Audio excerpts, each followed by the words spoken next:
Hello friends, Standard 12, we are talking about the retirement death of a partners. Example 21, L, M, N are the partners of the firm. They share their profit and loss ratio 40:3, 30:30. यानी 0 निकाल देंगे, यानी 4:3:3 आएगा. Okay. Balance sheet of the firm as on 31 March 2016. Okay यहाँ 3 ledger हमें बनाने, revaluation account, capital account and balance sheet, जिसमें M share is to be distribute between the L and M in a ratio of 3:2. ये क्या लिखा हुआ है, ये डिस्ट्रीब्यूट हो रहा है, यानी क्या होगा, गेन रेशियो दिया हुआ है.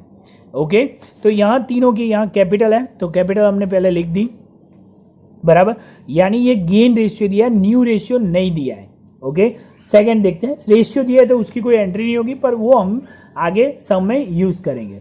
Bad debts of the 8,000 is to be return off and provision for the bad debts is to be kept at 10% and provision for the discount received is to be kept at 5% on debtors.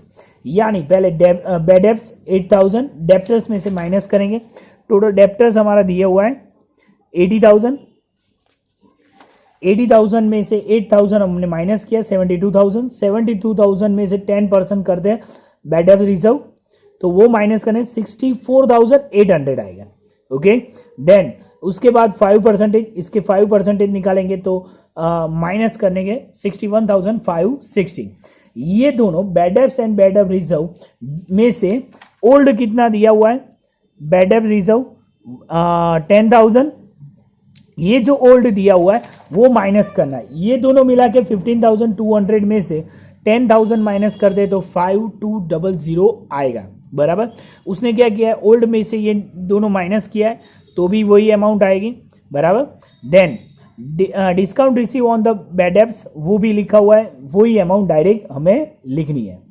Okay then market value of the investment 50,000. तो यहाँ देखो market value total कितनी दी है investment की 60,000, उसमें से investment दिया 1,500, बराबर. ये क्या करेंगे, हमें याद रखना है कि यहाँ इसमें से ये माइनस करेंगे 45,000 मार्केट वैल्यू इन्वेस्टमेंट की वैल्यू है, पर इसने कितनी बताई है 50,000, बराबर. यानी यहाँ पूरी 50,000 लिख देंगे और बाकी जो 5,000 जो हमें बेनिफिट हुआ वो पार्टनर्स डिस्ट्रीब्यूट कर देंगे. Okay then market value of building is 2,50,000. Building दी कितनी है 22,000. 4 नंबर 2,20,000, उसमें 2,50,000 करने से 330,000 इंक्रीज हो रही है, यानी हमारा प्रॉफिट है, प्रॉफिट क्रेडिट साइड लिख देंगे. Then write off 1,516 from furniture. Furniture जो कैंसिल हुआ है वो करेंगे, तो यहां देखो फर्नीचर उसमें से कितना दिया है, फर्नीचर 30,000. 30,000 फर्नीचर में से ये 1516 माइनस करेंगे, यानी 28,450 आएगा, बराबर. जितना माइनस किया हमारा लॉस हुआ, लॉस कहां लिखेंगे, रिवैल्यूएशन अकाउंट में debit side. Okay then the capital of the L and N is to be kept in their new ratio, new profit and loss ratio, sharing ratio, and all the necessary adjustment to be made thought their capital current account, बराबर. उसकी जो भी capital आएगी वो new ratio में रखनी है, बराबर. कितनी आती है वो भी आगे कहना है, ये याद रखना है, बाकी सब सिंपल है, पर ये कैसे करना है वो मेन चीज है. The value of goodwill is of the firm is 50,000, बराबर. यहाँ 50,000 जो भी वैल्यू दी है गुडविल की वो हम डिस्ट्रीब्यूट कर देंगे. यहाँ गेन रेशियो दे दिया है. ओके तो यहाँ क्या करेंगे, जो न्यू रिटायर हो रहा है 50,000 में से 3 डिवाइड करते हैं, उसकी गुडविल कितनी आती है 15,000, और ये 15,000 को दोनों को डिस्ट्रीब्यूट कर देंगे 3:2 में, यानी L's capital account and N's capital account, और दोनों की एंट्री यहाँ लिख देंगे. यहाँ देखो एम कैपिटल अकाउंट लिख के यहाँ दोनों में लिख देंगे, और यहाँ एल और एन दोनों लिख के यहाँ दोनों में लिख देंगे.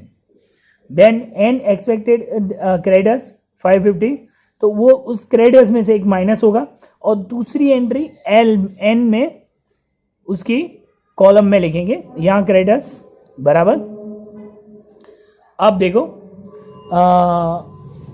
ये जो है बाद में करेंगे, पहले ये खत्म करना पड़ेगा। क्रेडिटर्स दोनों लिख दिया हमने, कैश डायरेक्ट यहाँ लिखेंगे, स्टॉक वो भी डायरेक्ट लिख देंगे, उसमें कोई एडजस्टमेंट नहीं है। और एडवर्टाइजमेंट दिया हुआ है तो वो हम डिस्ट्रीब्यूट कर देंगे पार्टनर्स में ओल्ड रेशियो से। ओके, सब एंट्री खत्म हो गई, ये एडजस्टमेंट बाकी है। तो कैसे करेंगे, पहले जो यहाँ से टोटल निकाल के ये माइनस करने से डिफरेंट निकलेगा, वो ऑल पार्टनर्स को डिस्ट्रीब्यूट कर देंगे बराबर, ओल्ड रेशियो से जो हमने डिस्ट्रीब्यूट कर दिया। अब क्या करना है, यहाँ जो डिफरेंट पहले जो एन है उसको तो यहाँ डायरेक्ट जो रिटायर हो रहा है एम उसका टोटल करके उसको तो लोन दे देंगे, उसमें कोई एडजस्टमेंट करने की कोई जरूरत नहीं है अलग से कुछ बराबर। बाकी के दो पार्टनर्स है तो यहाँ देखो ये जो 1 lakh debit side credit side 1,90,000 आया और यहाँ ये जो टोटल आया इसमें 1,03,000, उसमें से यह 17,000 और 12,000 माइनस करने से ये अमाउंट बची, यानी दोनों का डिफरेंट निकला बराबर। और दोनों का डिफरेंट का टोटल कितना हो रहा है, 2,64,000 हो रहा है। और वो न्यू रेशियो से, न्यू रेशियो यहाँ फाइंड किया हुआ है, पहले गेन रेशियो में ओल्ड पार्टनर न्यू रिटायरमेंट जो पार्टनर हो रहा है वो और गेन रेशियो दोनों को मल्टीप्लाई करने से गेन मिलेगा और old share plus gain is equal to हमें न्यू रेशियो मिल जाएगा बराबर। ये न्यू रेशियो में दोनों पार्टनर्स को हमने डिस्ट्रीब्यूट कर दिया, ये जो कैपिटल आ रही है वो, और वो अमाउंट हम क्या करेंगे यहाँ दोनों में लिख देंगे। बस ये मेन चीज याद रखनी है। बाकी जो डिफरेंट बचा है बराबर वो करंट अकाउंट लिख देना है बराबर। इधर डिफरेंट एल का 19,088 और यहाँ एन का डिफरेंट यहाँ निकल रहा है 19,088। ये जो डेबिट साइड निकला तो वो यहाँ लिखेंगे करंट अकाउंट बराबर एल का, और ये क्रेडिट साइड निकला वो कहाँ लिखेंगे यहाँ एन का बराबर एसेट साइड। बस ये चीज याद रखनी है और दोनों का टोटल सेम हो जाए, यानी हमारा आंसर सही है।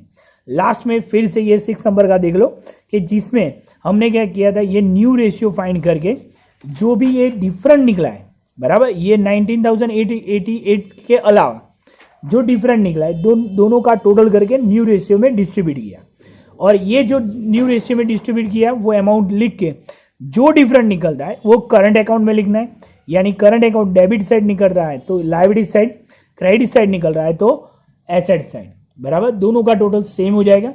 ओके, सेम वैसे ही एक्सरसाइज में सम दिया है वो आपको होमवर्क में करना है।